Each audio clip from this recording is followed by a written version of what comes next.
Mukjizat 7 buah roti dibuat makan 4.000 orang. Salve sahabat Katolik, damai sejahtera Kristus Yesus Tuhan kita kiranya selalu bersama kita. Semoga hari ini kita semua dalam keadaan sehat walafiat, rohani, jasmani, jiwa, dan badan kita. Seandainya ada yang sakit, marilah kita berdoa bersama-sama. Kita mohon Tuhan Yesus, oleh bilur-bilurnya mereka disembuhkan. Karena mereka yang sakit, mereka merindukan untuk sembuh. Juga seandainya ada masalah di dalam keluarga, kita mohon terang Roh Kudus untuk memberikan jalan kepada mereka. Amin. Mari saya ajak hari ini kita belajar, kita merenungkan firman Tuhan yang saya ambil dari Injil Markus bab 8 ayat 1 sampai dengan 10. Tetapi saya juga ingin mengambil sedikit dari bacaan pertama hari ini dari kitab Kejadian bab 3 ayat 9 sampai dengan 24. Hanya beberapa ayat kecil yang saya ambil. Mari kita memulai dengan tanda keselamatan, tanda kemenangan kita dalam nama Bapa dan Putra dan Roh Kudus. Amin. Inilah Injil Yesus Kristus menurut Markus. Sekali peristiwa sejumlah besar orang mengikuti Yesus. Karena mereka tidak mempunyai makan, Yesus memanggil murid-muridnya dan berkata, "Hatiku tergerak oleh belas kasihan kepada orang banyak ini. Sudah 3 hari mereka mengikuti aku dan mereka tidak mempunyai makanan. Jika mereka kusuruh pulang ke rumahnya dengan lapar, mereka akan rebah di jalan, sebab ada yang datang dari jauh." Murid-muridnya menjawab, "Bagaimana di tempat yang sunyi ini orang dapat memberi makan roti sampai kenyang?" Yesus bertanya kepada mereka, "Berapa roti yang ada padamu?" Jawab mereka, 7. Lalu Yesus menyuruh orang banyak itu duduk di tanah. Sesudah itu Yesus mengambil ke-7 roti itu, mengucap syukur, lalu memecah-mecahkannya dan memberikannya kepada murid-muridnya untuk dibagi-bagikan. Dan mereka memberikannya kepada orang banyak. Mereka mempunyai juga beberapa ikan. Sesudah mengucap berkat atasnya, Yesus menyuruh supaya ikan itu juga dibagi-bagikan. Dan mereka makan sampai kenyang. Kemudian orang mengumpulkan potongan-potongan roti yang sisa sebanyak 7 bakul. Mereka itu ada kira-kira 4.000 orang. Lalu Yesus menyuruh mereka pulang. Akhirnya Yesus segera naik ke perahu dengan murid-muridnya dan bertolak ke daerah Dalmanuta. Demikianlah sabda Tuhan. Terpujilah Kristus. Sahabatku, saudaraku yang terkasih di dalam Kristus. Mari kita merenungkan sejenak bagaimana mujizat yang luar biasa yang Yesus buat di daerah Dekapolis. Daerah ini adalah daerah kafir, tidak termasuk daerah Galilea. Ketika Adam dan Hawa jatuh dalam dosa karena memakan buah terlarang dari buah dari pohon di tengah-tengah taman Eden yang dilarang oleh Tuhan, mereka terkutuk dan mereka diusir keluar dari taman Eden. Tapi yang lebih menarik lagi, jalan menuju pohon kehidupan di tengah-tengah taman Eden itu dijaga ketat oleh para kerub yang dengan pedang bernyala-nyala dan sambar menyambar. Tuhan menyuruh para kerub untuk menjaga jalan menuju pohon kehidupan itu. Saudaraku yang terkasih di dalam Kristus, kita harus bersyukur bahwa Allah Tuhan kita sungguh maha baik bagi kita. Dan para kerub yang betul-betul menjaga sehingga Adam dan Hawa tidak sampai jalan menuju ke pohon kehidupan itu. Seandainya Adam dan Hawa berjalan menuju ke pohon kehidupan itu, mereka memetik buah pohon kehidupan, mereka hidup. Dan sudahlah, habislah kita. Kita akan hidup kekal, hidup abadi bersama Adam dengan dalam keadaan berdosa, dalam keadaan dikuasai dosa, dalam keadaan kuasa maut, dalam keadaan dikuasai oleh iblis. Allah tidak mau kita dikuasai oleh ini. Maka Allah menutup itu. Tapi Allah punya janji, ada punya rencana untuk kita. Nah, pertanyaannya bagaimana rencana Allah? Bagaimana jalan kita menuju ke pohon kehidupan? Yohanes menjawab di dalam Injilnya bab 14 ayat 6. Yesus bersabda, "Aku adalah jalan, kebenaran, dan hidup. Tidak ada seorang pun yang dapat datang kepada Bapa kalau tidak melalui aku." Yesus bersabda, kalau datang kepada Bapa harus melalui Yesus, karena Dia adalah jalannya, kebenaran, dan jalan kehidupan. Lalu pertanyaan, mungkin ada yang bertanya, bagaimana caranya? Ya memang banyak jalan ke Roma. Tapi Yohanes juga dia memberikan kepada jawaban Yesus di dalam Injilnya. Yohanes bab 6 ayat 54. Yesus mengatakan, barang siapa makan tubuhku dan minum darahku, barang siapa makan dagingku dan minum darahku, ia mempunyai hidup yang kekal, dan aku akan membangkitkan pada akhir zaman. Luar biasa. Adam dan Hawa makan buah dan kembali kepada tanah, karena dari situ dia ada ambil. Adam dan Hawa mati. Turunan Adam dan Hawa makan roti dari surga, yaitu apa? Tubuh Kristus sendiri, dan memiliki hidup yang kekal, tidak mati. Dan juga kalau mati akan dibangkitkan pada akhir zaman. Ini janji Yesus. Taman Firdaus, Adam dan Hawa disejajarkan dengan Yesus secara negatif, diparalelkan secara negatif. Adam melahirkan kematian, Yesus, roti surga turun dari surga, memberi kehidupan. Barang siapa mau menuju ke pohon kehidupan kekal, dia harus bersama Yesus, dia harus makan daging dan minum darah Yesus, supaya boleh memperoleh hidup kekal. Hari ini tubuh dan darah Kristus digambarkan oleh Injil Markus dalam bacaan hari ini, di mana ada pergandaan roti di daerah Dekapolis. Mari kita baca Injil Markus. Markus menceritakan bahwa Yesus sangat menyayangi dan sangat memperhatikan para pengikutnya. Sudah 3 hari mereka mengikuti dia, apalagi mereka ada yang datang dari jauh. Pemahaman dari jauh ini juga kita harus lihat, bahwa Yesus datang dari jauh ini orang non-Yahudi. Kalau bisa kita katakan orang kafir. Yesus yang datang kepada Yesus bukan hanya orang Yahudi, tapi juga orang non-Yahudi. Yesus datang untuk semua orang, bukan hanya untuk orang Yahudi. Ini yang kita pahami dari sini, dari bacaan ini. Apalagi lebih-lebih mereka tidak punya makanan. Kalau mereka tidak punya makanan, pasti mereka sangat lapar. Maka Yesus tidak berani menyuruh mereka pulang. Nanti mereka tergeletak di tengah jalan oleh karena lapar. Memang mereka lapar, sungguh lapar. Sudah 3 hari mereka mengikuti Yesus. Tapi mereka bukan hanya lapar roti duniawi. Roti yang dibingungkan oleh para murid. Bagaimana di tengah kesepian ini, jauh dari kota ini, kita bisa mendapatkan roti. Bukan roti itu saja, tetapi yang mereka rindukan juga roti surgawi. Tubuh Kristus, berkat rahmat ilahi yang datang dari surga, yang diwartakan oleh Yesus. Mereka rindu akan sabda firman Tuhan. Mereka mengikuti sampai 3 hari. Dan itu Yesus tahu. Mereka lapar dan haus akan kebenaran ilahi dari surga yang dibawa oleh Yesus. Manusia yang haus dan lapar akan kebenaran ilahi akan selalu datang kepada Yesus. Saya kasih contoh. Perwira dari Kapernaum. Dia orang kafir, dia bukan murid Yesus, dia bukan orang Yahudi. Tapi dia datang kepada Yesus. Dia ingin mendapatkan kebenaran ilahi, kasih sayang ilahi dari surga, untuk supaya anaknya sembuh. Seorang wanita dari Siro Fenisia, dia juga merindukan berkat ilahi, kuasa ilahi untuk hadir di dalam diri anaknya yang sakit.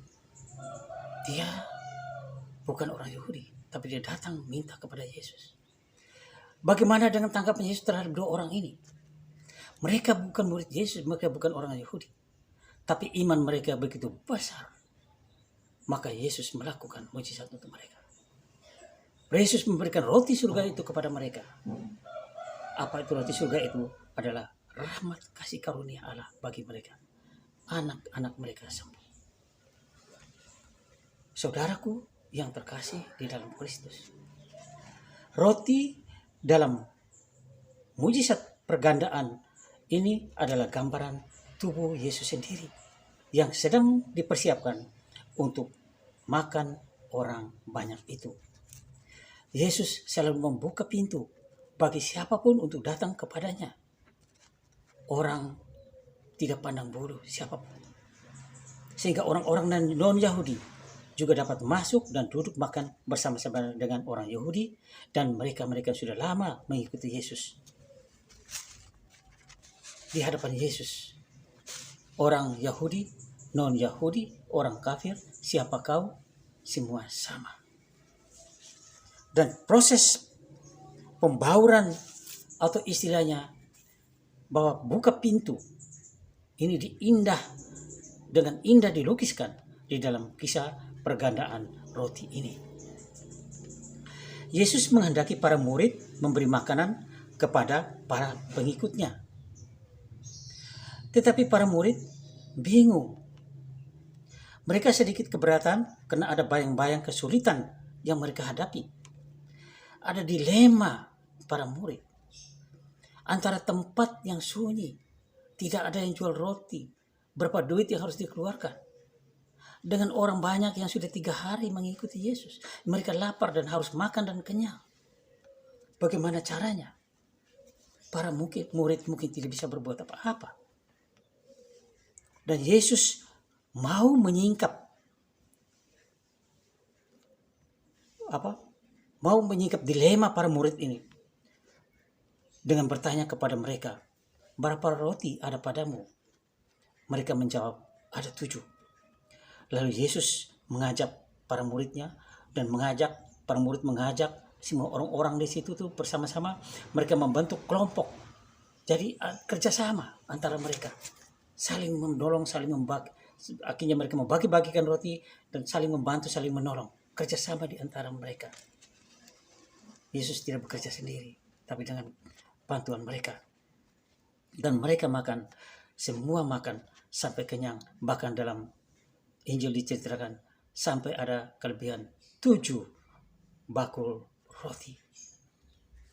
Inilah kemurahan Tuhan bagi anak-anaknya yang datang dan berseru kepadanya. Kisah ini menjadi pembelajaran yang sangat berharga di dalam hidup kita untuk berbagi kasih, untuk berbagi rezeki.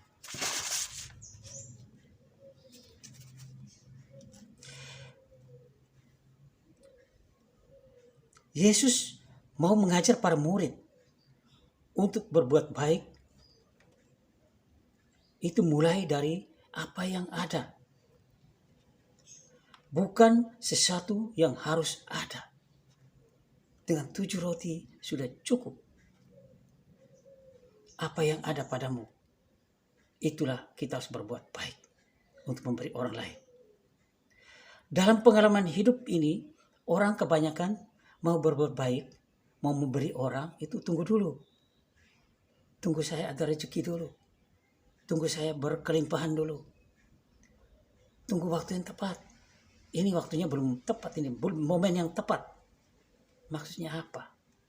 Momen yang tepat supaya orang bisa melihat, supaya orang banyak bisa tahu bahwa engkau memberi. Jangan memberi dengan kesombongan, tapi memberi dengan ketulusan hati. Makanya Yesus menegaskan, memberi dengan apa adanya. Memberi tidak usah tunggu. Apa yang ada, berbagikanlah itu kepada saudaramu yang sangat membutuhkan itu. Jangan takut kurang. Apapun sederhananya engkau memberi, sedikit bagaimanapun engkau memberi, berilah, jangan takut. Karena Tuhan akan melengkapi, Tuhan akan menambahkan, Tuhan akan menutupi yang kurang. Contoh sebagai 7 roti ada pada kita. Dan Tuhan membuat berkelimpahan dari 7 roti itu. Jangan takut memberi, Jangan tunggu saat yang tepat. Karena bantuan sekecil apapun, sesederhana apapun, sangat berguna bagi orang yang membutuhkannya. Saudaraku, sahabatku yang terkasih di dalam Kristus, memang secara logika berpikir tidak mungkin 7 buah roti bisa memberi makan 4.000 orang sampai kenyang, bahkan masih ada sisa 7 bakul roti. Tapi dalam peristiwa ini Yesus mau mengajarkan kepada kita bahwa Tuhan tidak menuntut kita untuk memberi lebih dari apa yang kita miliki. Tetapi apa yang kita miliki itu, sesedikit apapun, sesederhana apapun, itulah yang kita beri.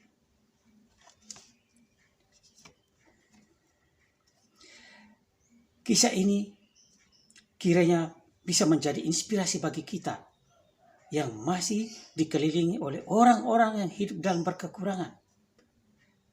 Orang-orang yang masih hidup dalam kelaparan. Orang-orang yang masih hidup dengan tidak punya tempat yang layak. Tidak punya biaya yang cukup untuk pergi berobat. Orang-orang yang tidak mendapat pendidikan yang layak. Dan sebagainya, dan sebagainya. Ketika semuanya ada di hadapan kita, apa sikap kita? Tinggal diam? Membisu? Masa bodoh? Acuh tak acuh?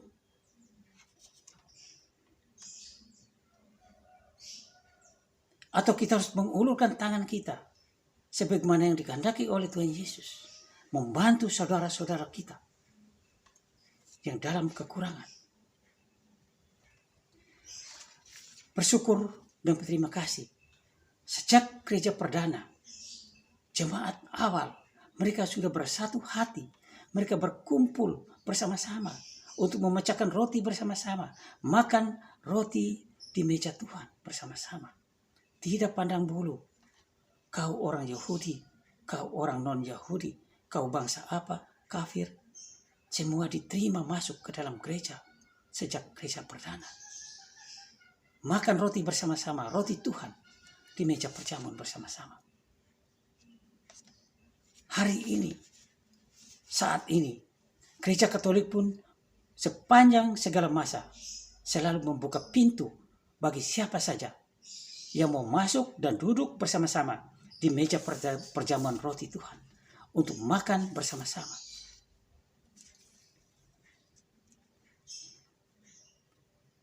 Tidak pandang bulu siapa suku Anda, siapa bangsa Anda, apa agama Anda, dan lain sebagainya.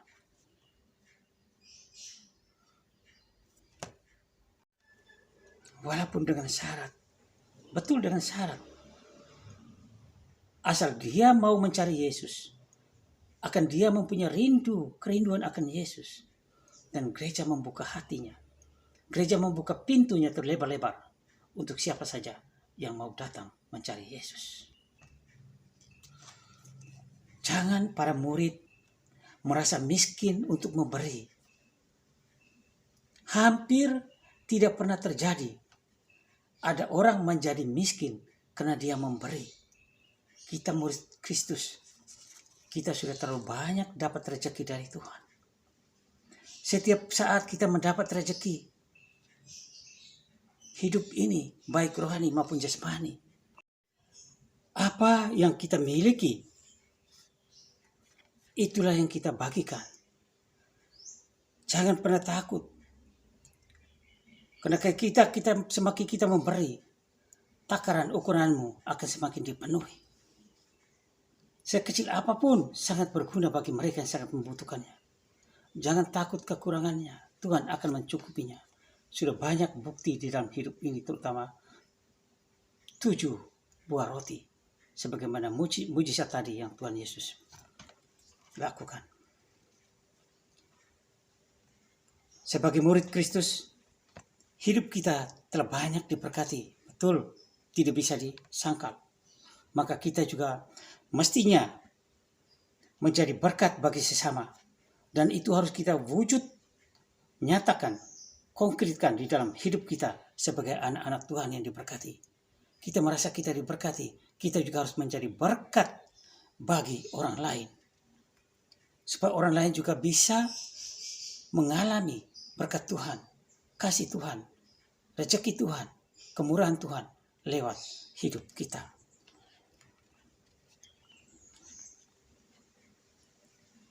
Kita juga masih mengakui bahwa selama ini kita terus diberkati dan diberkati. Terus menerima berkat dari Tuhan. Tetapi tidak bisa kita sangkal. Kita masih kurang memberi bagi sesama. Kita kurang membagi berkat itu bagi sesama. Karena hati kita masih belum sepenuhnya kasih dan sayang. Sebagaimana hati yang maha suci Yesus Kristus, yang mudah dan selalu tergerak oleh kasih dan belas kasihnya kepada orang-orang yang menderita. Mari kita berdoa, semoga Tuhan dalam terang Roh Kudus-Nya memberi kekuatan kepada kita, supaya kita betul-betul melaksanakan hukum cinta kasih, mengasihi sesama kita seperti diri kita sendiri, dengan mewujud nyatakan berbagi kasih secara konkret di dalam hidup kita. Semoga Tuhan selalu memberkati kita semua. Amin.